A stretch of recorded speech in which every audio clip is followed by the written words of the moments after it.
Halo teman-teman, selamat datang kembali di layar Apologetika, ruang dekonstruksi teologis di mana dogma yang diglorifikasi bertekuk lutut di hadapan lembaran data dan teks primer yang dibaca secara jujur.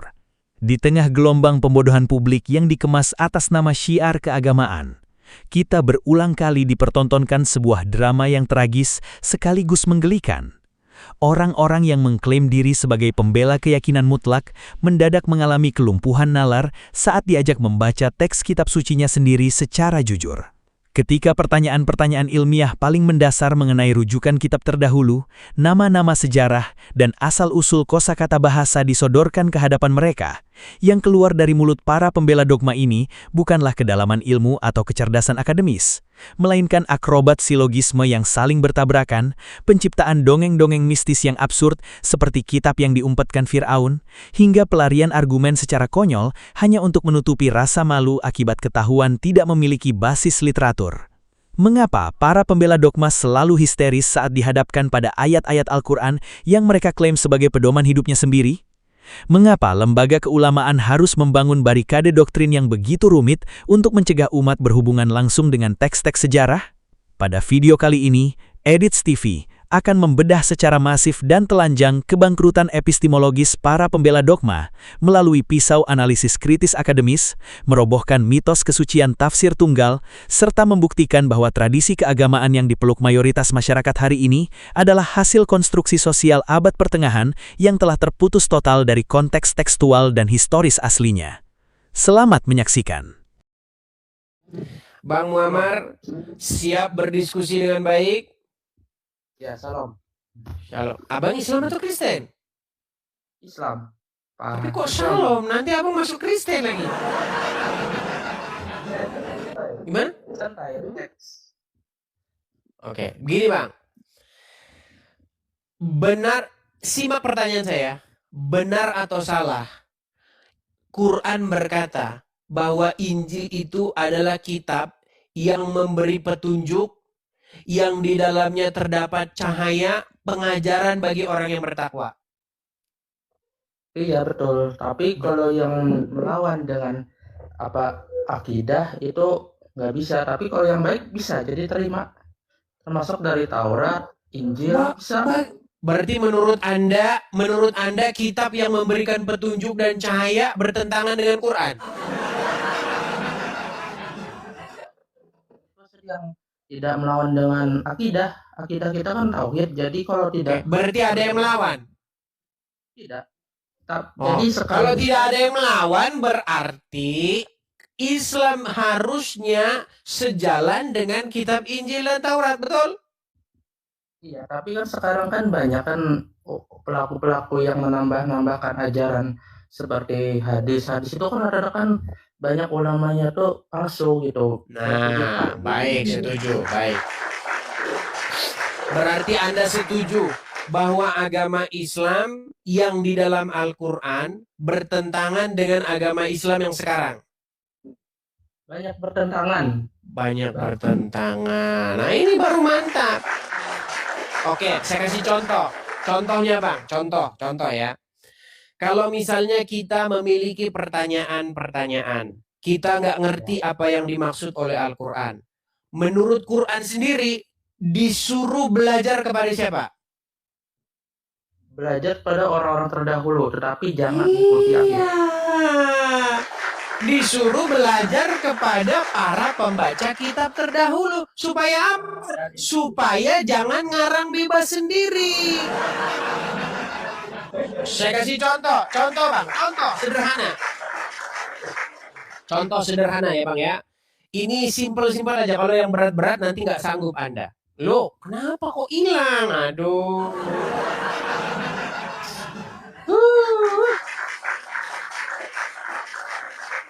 Saudara-saudara kaum muslimin wal muslimat dimanapun kalian berada, janganlah kalian disesatkan oleh para ulama-ulama ya yang tidak lurus, ulama-ulama yang tukang ngarang bebas.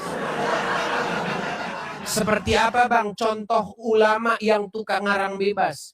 Ulama yang tukang ngarang bebas itu adalah ulama yang mengatakan begini, kalau kamu punya pertanyaan seputar Al-Quran, kalau kamu tidak ngerti apa yang dimaksud Al-Quran, maka kamu harus belajar dulu ilmu nahu sorof, mantek, balagoh, bayan, segala macam.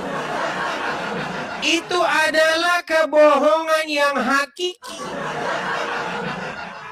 Kenapa bang kok itu adalah kebohongan yang hakiki? Iya, karena apa? Quran sendiri tidak pernah ngomong kalau kamu punya keraguan suruh belajar nahu sorof. Nggak. Yang ada, jika kamu ragu-ragu, jika kamu memiliki pertanyaan, nggak ngerti apa yang dimaksudkan dalam Quran, tanyakanlah orang-orang yang membaca kitab sebelummu. Itu kata Quran. Ya, itu. Contoh nyatanya gimana bang? Contohnya begini. Waktu kita membaca Quran, misalnya surat Ali Imran, dikatakan bahwa Isa itu punya pengikut yang disebut dengan Hawariyun. Nah, Hawariyun ini gimana bang? Jumlahnya berapa pengikut Nabi Isa? Coba kamu belajar nahu sorof, mantek, balagoh. Nggak bakal dapat. Sampai ayam tumbuh gigi kau nggak bakal ketemu itu berapa jumlah Hawariyun.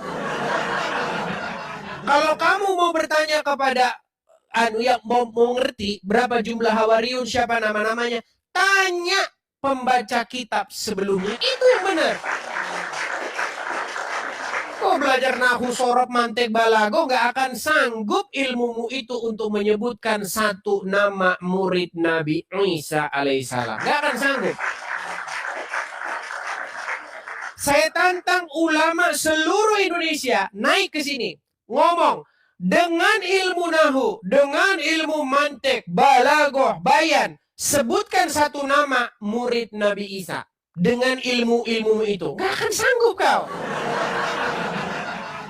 Yang harus kalian lakukan adalah, wahai guru pembaca kitab sebelumnya, wahai ahli kitab pembaca Injil, saya mau bertanya. Itu yang benar. Wahai guru, di dalam kitab Al-Quran kami disebutkan bahwa Nabi Isa punya murid. Tapi siapa nama-namanya? Tanya sama pembaca Injil. Itu yang benar. Kamu belajar nahu sorof sampai kiamat gak bakal kamu.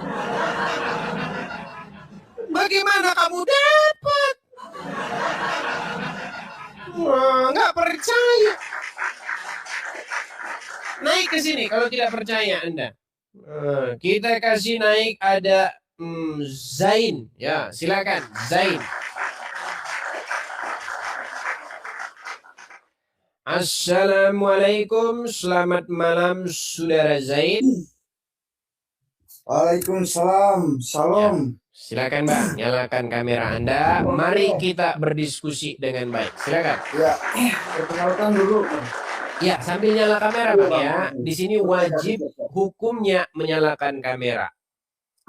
Kalau tidak menyalakan kamera, itu air keruh, bukan makruh ya, tapi air keruh. Ya, Ya, silakan. dulu. Sebelum saya jelaskan, perkenalkan dulu Bang. Saya dulunya Kristen Bang, tapi alhamdulillah sekarang saya sudah Muslim Bang. Kalau masalah begini Bang, yang kita bahas tadi masalah kitab Injil kan. Kitab Injil itu begini Bang, sebelum saya lanjut ya, biar kita tidak membuka isu baru. Ya. Anda Islam. Ya. Oke. Alhamdulillah sekarang Islam Bang. Oke, baik. Nah, menurut agama Islam yang ada dalam Quran ya, bukan agama Islam yang Anda anut ya. Menurut Islam yang ada di dalam Quran, Islam yang ada di dalam Al-Quran itu membenarkan kitab-kitab terdahulu atau tidak? Iya Bang, dibenarkan Bang, tapi kitab yang dulu Bang. Kitab-kitab yang dulu. Kalau yang sekarang Oke, apa namanya? Apa namanya kitab-kitab yang terdahulu itu? Kitab Taurat Bang, Taurat. Injil, Taurat, betul. Iya. Kalau yang sekarang Bang, ya. Oke, mana Injil dan Taurat? Sebentar Bang. Waktu Quran ngomong begitu, di abad berapa dia ngomong begitu? Saya lupa Bang, di abad Oke, berapa? di abad ke-7. Pada tahun 700, Islam berkata bahwasanya agama ini datang membenarkan kitab-kitab Injil. Dia ngomong begitunya tahun 700. Nah, pertanyaan saya kepada Anda, mana kitab yang tahun 700 Islam maksudkan itu? Kitab yang Islam. Susah nyari orang Islam yang berilmu, saudara. Saya ulang lagi ya, pelan-pelan ya. Pelan-pelan, Bang. Pelan-pelan. Ya, Bang. Sekarang tahun berapa, Bang? 2000 sekian, betul? Iya. Oke. Sekarang karena tahun 2000 sekian, berarti tahun 700 berarti berapa ribu tahun yang lalu? Sudah lama Bang. Berapa? Berapa lama? Ya sekitar, pokoknya lama lah Bang. Astaga. 1300 tahun yang lalu, Bang. Iya, ya. Ah, 1300 tahun yang lalu Islam datang. Oke? Berkata bahwa agama ini datang dengan maksud apa? Membenarkan Injil, membenarkan kitab-kitab sebelumnya. Bukan mau nyalah-nyalahkan, betul? Iya Bang. Nah, Tapi maksud saya Bang, sebentar Bang. dulu. Tenang, Bang, tenang. Di zaman dulu Bang, karena setelah Iya, kerajaan tenang dulu, Bang. Bang. Injil sudah Tenang dulu, Bang. Tenang. Pada tahun 700 itu, atau 1300 tahun yang lalu, ketika Islam ngomong begitu, Injil yang diomongin itu di mana berada? Ya Bang, jaringan Bang, kurang jelas. Kenapa Bang? Ulang-ulang. Oke, mandi dulu Bang di bawah ya, biar jaringannya bagus. Ya, mandi dulu biar jaringannya bagus.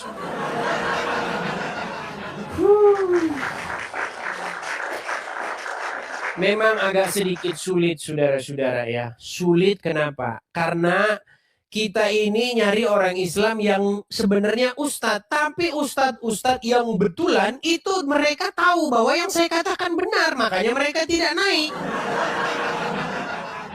Yang naik adalah orang-orang Islam awam. Aduh gimana? Kok nggak nyambung sih Anda? Jangan Anda menjadi korban daripada ulama-ulama sekarang. Dikatakan Injil yang dimaksud Al-Quran sudah tidak ada lagi. Terus tiba-tiba hilang gitu. Masa tahun 700 Islam ngomong tentang Injil, tiba-tiba Injilnya hilang?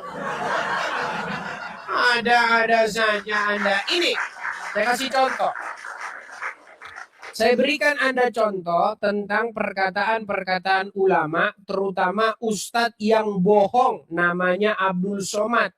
Bohongnya di mana? Nah, nih, apa kata Ustadz Abdul Somad? Perhatikan ya. Saya bukakan videonya dulu. Bentar ya.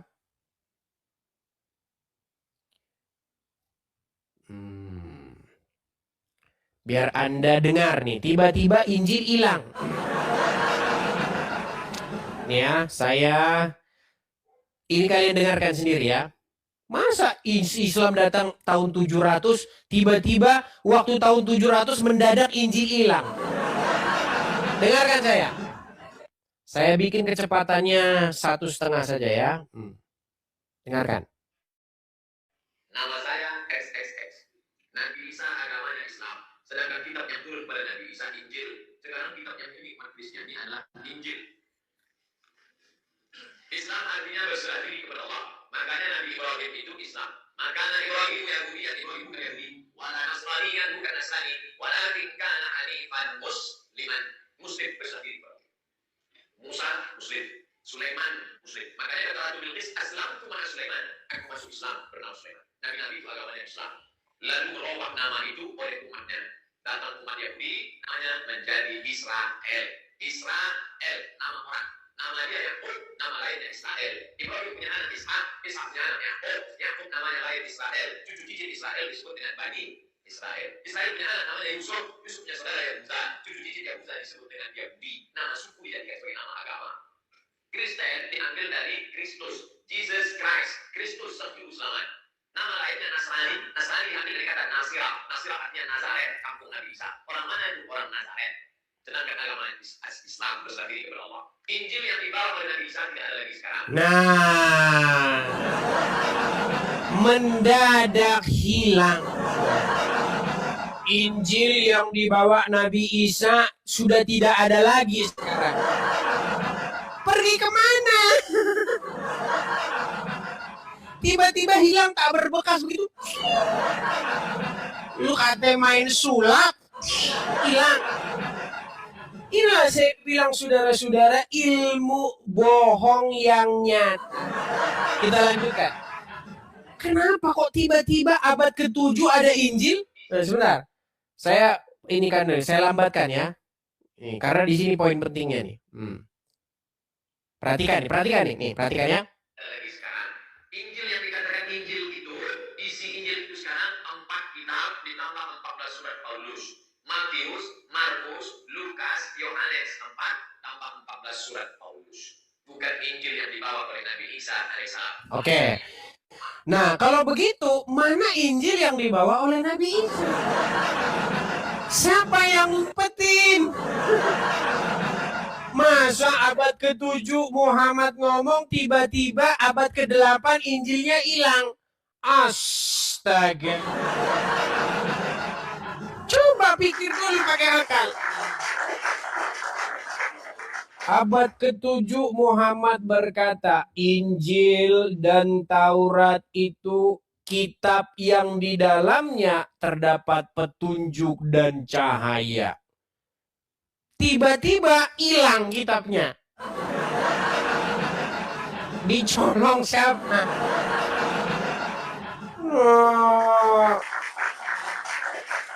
Ya, silakan. Ajukan permintaan naik, kita berdebat soal itu. Kita kasih naik yang berikutnya, ada saudara Muhammad Idris. Ya, silakan. Dibahas apa? Jawabnya apa? Semangat malam Bang Edis. Ya, silakan Bang Muhammad Idris. Nyalakan kamera dulu, Pak. Semangat malam Bang Edis.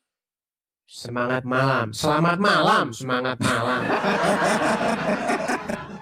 Oke, Bang Idris, kenalkan dulu Bang diri Abang. Abang Muslim. Saya Muslim Bang Edis. Oke, Bang. Hari ini kita membahas isu ya tentang bahwasanya Quran itu tidak kenal agama Islam yang sekarang Anda anut ini. Karena apa yang diajarkan dalam Quran tentang agama Islam berbeda jauh dengan Islam yang Anda gembar-gemborkan. Nah, makanya saya katakan Quran tidak kenal Islammu. Coba bantah, silakan. Ya kenal Bang, saya kenal. Oke, kalau memang begitu, kenapa kalian tidak menjalankan agama Islam yang sesuai dengan Al-Quran? Maksudnya mempercayai kitab-kitab terdahulu gitu. Iya, kan Quran berkata begitu. Di dalam Injil terdapat petunjuk cahaya dan petunjuk pengajaran bagi orang-orang yang bertakwa. Ya sedangkan Injil sendiri kan Bang, dia mengajarkan tentang ketuhanan yang Maha Esa Bang. Iya, kenapa orang Islam tidak percaya Injil sekarang gitu loh. Sekarang saya tanya, Iya, Kak. apakah Anda percaya kepada Injil? Ya kalau percaya Injil ada dulu diturunkan di Nabi Isa. Nah, kan nggak percaya kan? Betul. Udah dibilang nggak percaya. Ya sekarang kan Injil Mereka tidak percaya. sungguh berat. Oh. Bang, Saya ulang lagi. Quran datang abad keberapa? abad ke-7. Di abad ke-7 itu atau 1300 tahun yang lalu, dia ngomong apa? Di dalam Injil itu terdapat petunjuk cahaya pengajaran bagi orang yang bertakwa. Betul? Ya ngerti, dalam kamu ragu, ya tanyakan ke kitab yang sebelumnya. Seperti itu kan? Terus abad ke-8 Atau enggak, atau Dibilang. setelah 1 tahun setelah Quran ngomong gitu, Injilnya masih ada nggak? Nggak ada, udah diambil sama Firaun.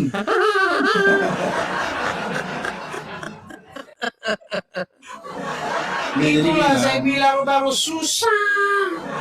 Ya Susah. bener lah. Kenapa? Loh, abad ke-7 Quran ngomong di dalam Injil terdapat petunjuk dan cahaya. 2 tahun kemudian Injil yang dimaksud nggak ada. Kemana perginya? Kemana perginya kitab itu? Diambil sama Firaun, Bang, diumpetin itu di Nah, bumi. itu makanya saya bilang Bang, jangan asal bicara. Begini, saya kasih tahu Bang ya, begini Bang, begini. Banyak orang beragama itu hanya sekedar ikut-ikutan. Karena apa? Karena dia nggak ada waktu untuk belajar agama. Karena dia tidak peduli akan kebenaran. Jadi apa yang diajarkan oleh ulama, manggut-manggut. Yo. Ulama bilang begini, ikutilah kitab kuning. Ya. Ikutilah kitab karangan Syekh Udin. Ya. Kenapa? Karena umat malas membaca, apalagi zaman dulu belum ada internet. Sekarang saya kasih tahu Bang, begini Bang. Saya cuma mau bilang begini, pesan kepada orang-orang Islam.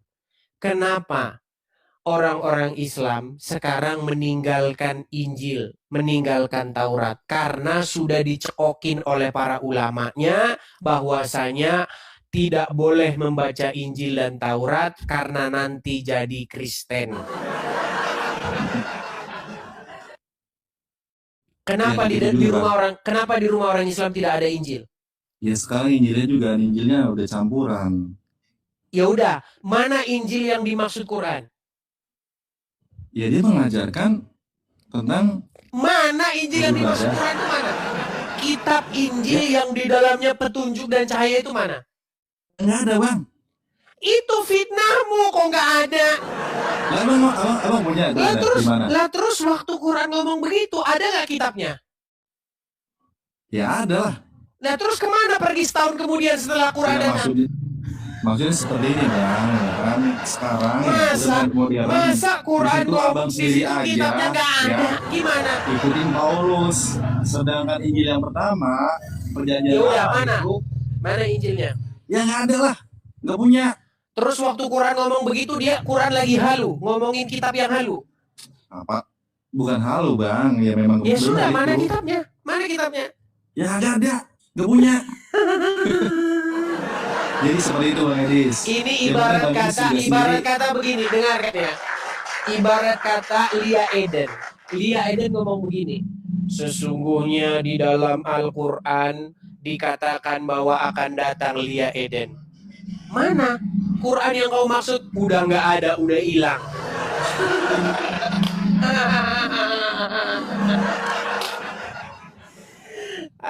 Aduh. Ya, jadi seperti itu, Bang. Jadi dalam artian kita Bang, tidak sama saya kasih tahu aja begini Bang ya. Kita belajar aja lah.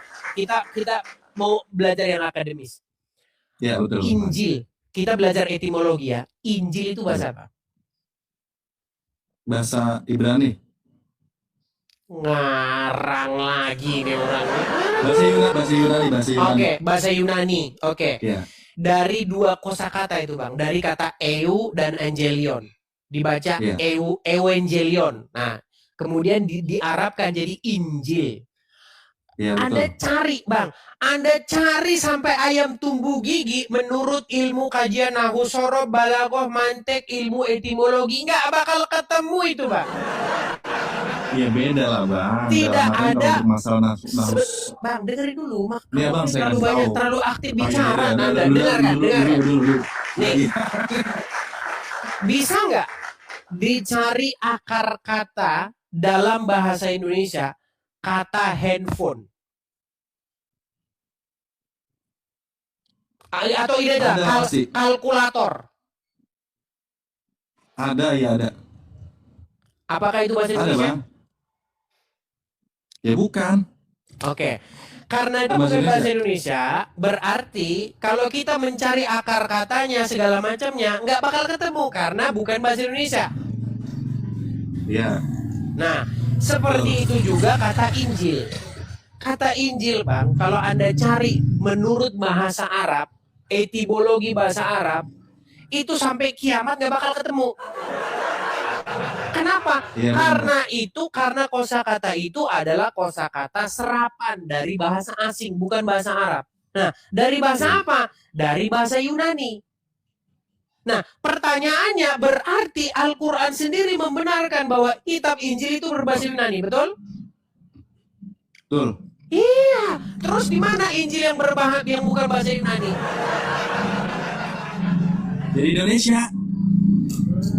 Ini kok asal lihat di bawah dulu, Pak. Ya, nanti banyak asal ngomongnya. Terlalu banyak bicara.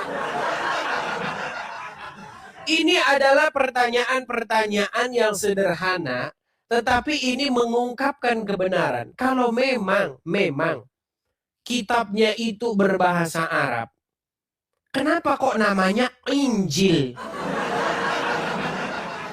Injil itu bahasa Yunani gimana?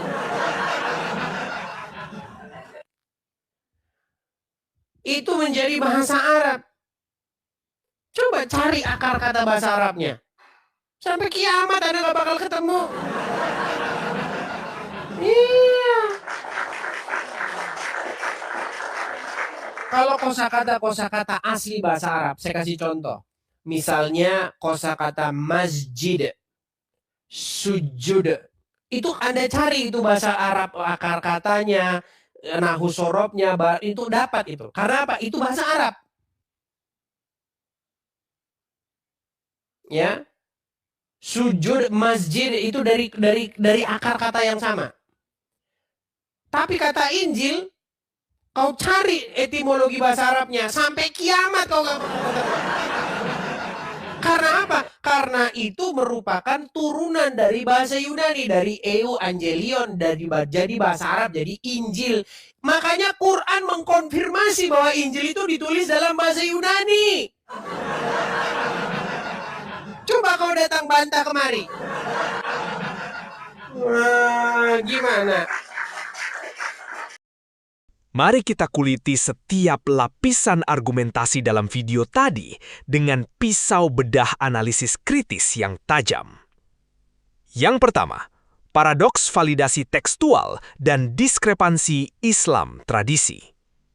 Mari kita mulai penelusuran kritis ini dengan menguliti pengakuan paling jujur yang meluncur langsung dari mulut para penganutnya sendiri di panggung perdebatan.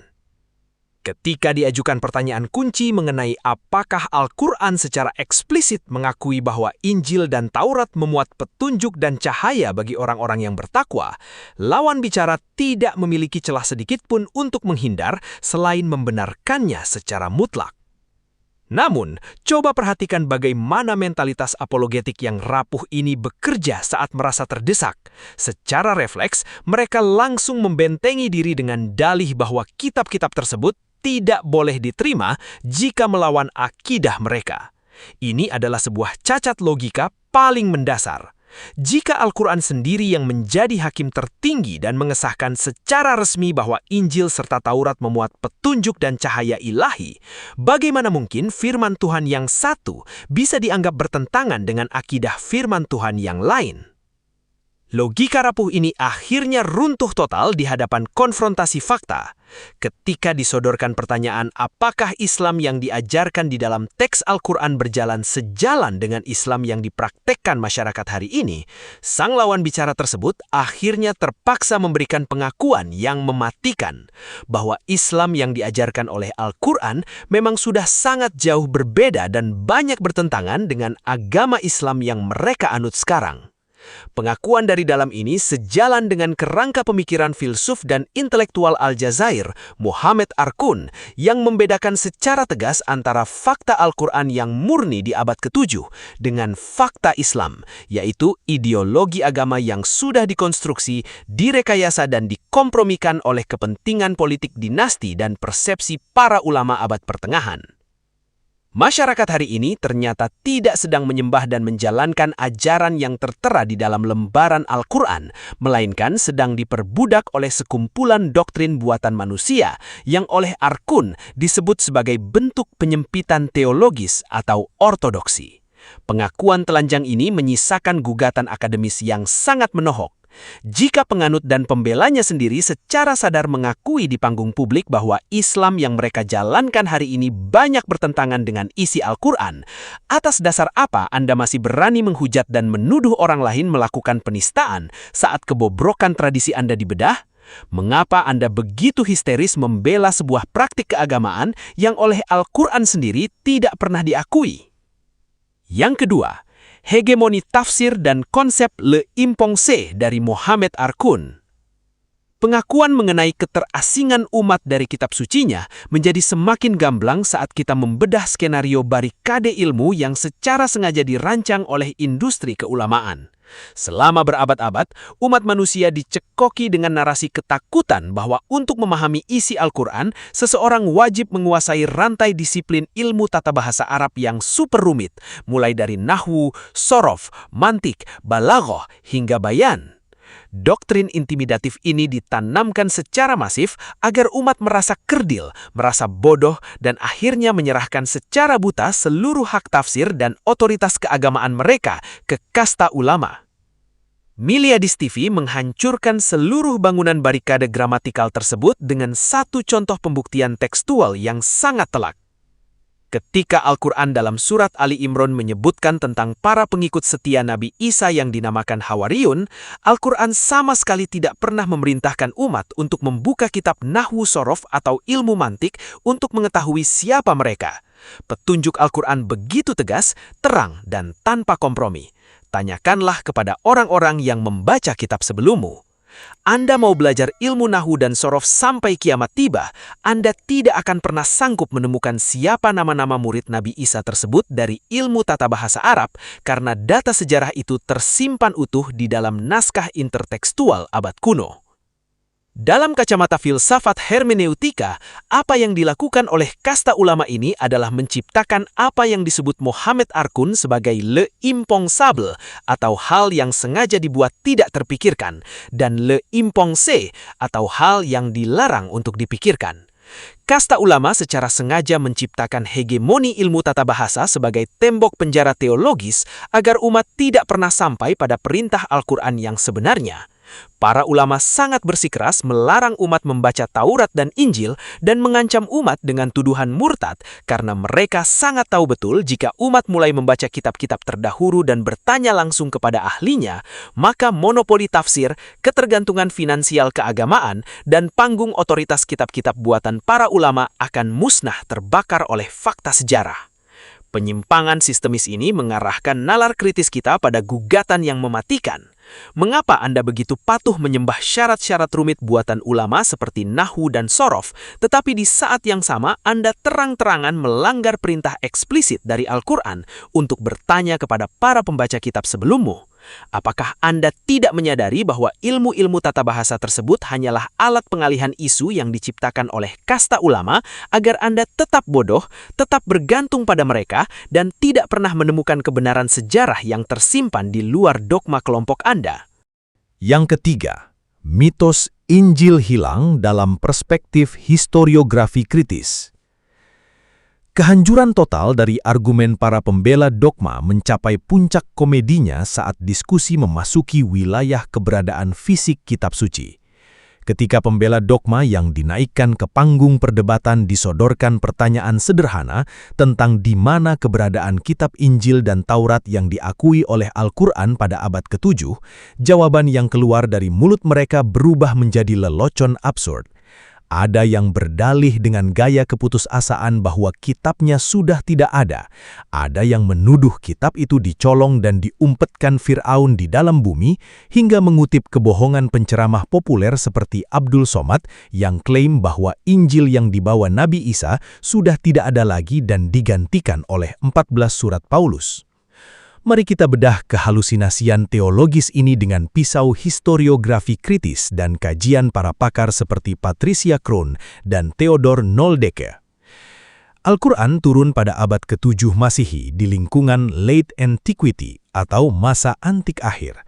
Pada abad ke-7 tersebut, Al-Quran menyatakan dalam frasa present tense bahwa di dalam Injil dan Taurat yang ada pada saat itu terdapat petunjuk dan cahaya. Sekarang, gunakan akal sehat Anda. Bagaimana mungkin sebuah kitab yang diakui, dipuji, dan dirujuk keberadaan fisiknya oleh Al-Quran pada abad ke-7 Masehi mendadak diklaim hilang tanpa bekas atau dicolong oleh Fir'aun yang jelas-jelas sudah mati tenggelam ribuan tahun sebelum abad ke-7? Sejarah tekstual mencatat dengan sangat ilmiah bahwa ribuan salinan manuskrip Perjanjian Baru seperti Codex Sinaiticus dan Codex Vaticanus dari abad ke-4 sudah ada, beredar luas dan dibaca oleh komunitas Kristen di seluruh Timur Tengah, jauh sebelum Al-Quran diturunkan pada abad ke-7. Mengatakan bahwa Injil asli mendadak hilang tepat setelah Al-Quran memujinya adalah bentuk penghinaan terselubung terhadap Al-Quran itu sendiri.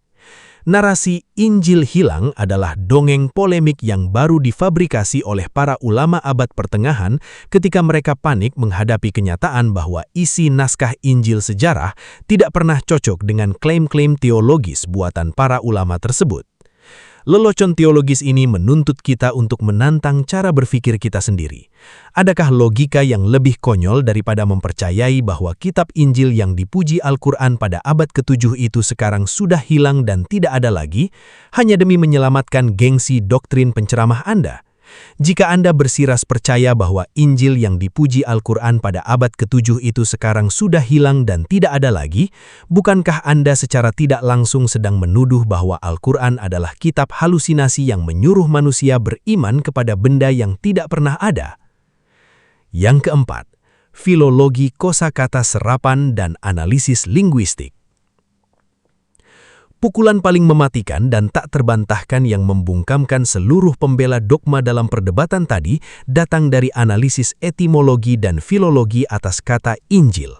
Para penceramah dan apologet Muslim selalu memaksakan dogma naif bahwa seluruh bahasa dalam Al-Quran adalah murni bahasa Arab lokal yang steril dan berdiri sendiri tanpa pengaruh peradaban lain. Namun ilmu linguistik sejarah dan filologi membongkar kepura-puraan teologis tersebut sampai ke akar-akarnya. Para akademisi dan ahli filologi terkemuka seperti Christoph Luxemburg dalam studinya mengenai bahasa Aram Suryani serta Angelica Neuwirth dalam kajian tekstual Al-Quran telah membuktikan secara empiris bahwa Al-Quran lahir di lingkungan intertekstual yang dipengaruhi oleh bahasa-bahasa Semit lain seperti Yunani, Aram atau Suryani, dan Ethiopia kuno. Dalam kajian ilmu syorof Arab, kata Injil sama sekali tidak memiliki wazan, tidak memiliki fi'il madi, dan tidak memiliki akar kata asli dalam perbendaharaan bahasa Arab. Kata Injil adalah murni kosakata serapan dari bahasa Yunani kuno, yaitu berasal dari kata evangelion. Fakta filologi ini membawa implikasi ilmiah yang sangat merusak bagi bangunan teologi apologet Muslim.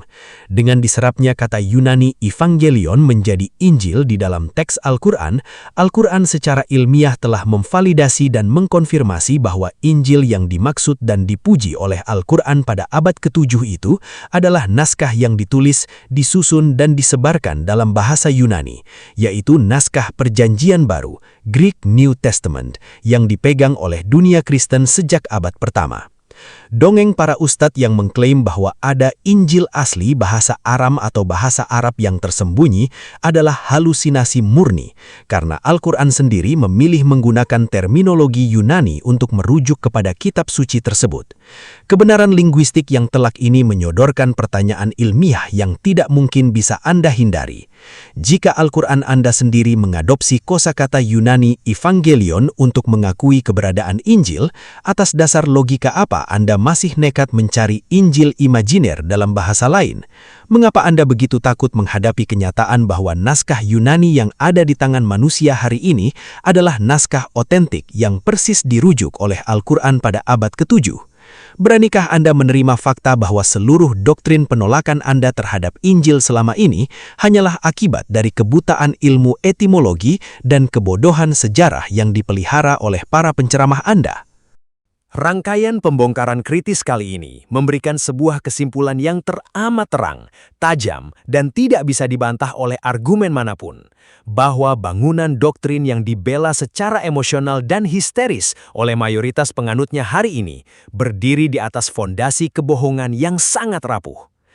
Kebangkrutan total dari para apologet Muslim di panggung perdebatan, mulai dari pengakuan bahwa Islam tradisi bertentangan dengan Al-Quran, barikade ilmu gramatikal yang menutupi teks, klaim absurd Injil dicolong Fir'aun, hingga ketidakmampuan membantah fakta etimologi bahasa Yunani adalah bukti telanjang bahwa ajaran mereka tidak dirawat dengan ilmu pengetahuan, melainkan dipelihara dengan hafalan kaku dan ketakutan kolektif. Ketika sebuah sistem keagamaan terpaksa melarang pengikutnya membaca literatur lain, membentengi diri dengan dalih-dalih mistis yang tidak masuk akal, dan histeris saat kosakata bahasanya dibedah secara filologis, kita sedang menyaksikan sebuah tradisi yang sedang berada dalam tahap skizofrenia teologis. Kebenaran sejati tidak pernah membutuhkan dongeng pelarian, tidak memerlukan klaim Injil hilang, dan tidak pernah gentar sedikitpun menghadapi terik cahaya pengujian akademis. Di panggung EDTV, kami tidak pernah hadir untuk menyenangkan telinga Anda dengan ilusi keagamaan yang menidurkan.